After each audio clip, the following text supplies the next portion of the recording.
రండి బంగారాలు, నాన్న దగ్గర కూర్చోండి.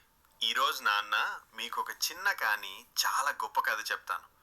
ఒకప్పుడు ఒక చిన్న అబ్బాయి ఉండేవాడు. అతని పేరు ధ్రువుడు. ధ్రువుడు చాలా మంచివాడు. ధ్రువుడికి దేవుణ్ణి చూడాలనే కోరిక ఉండేది. ఒకరోజు అతను తన అమ్మతో అన్నాడు, అమ్మ, నాకు దేవుడు కావాలి. అమ్మ ప్రేమగా చెప్పింది, బిడ్డ, మంచి మనసుతో ప్రార్థన చేస్తే దేవుడు వస్తాడు. అప్పుడు ధ్రువుడు అడవికి వెళ్ళాడు. ఒక రాయి మీద కూర్చొని కళ్ళు మూసుకుని నమస్కారం చేస్తూ ధ్యానం చేశాడు. రోజులు గడిచాయి. చలి వచ్చింది, ఎండ వచ్చింది, వాన వచ్చింది. కానీ ధ్రువుడు ఆగలేదు. అడవిలోని జింక, నెమలి పక్షులు ధ్రువుని చూసి ఆశ్చర్యపోయాయి. ధ్రువుడు రోజూ చెప్పేవాడు, ఓం నమో నారాయణాయ.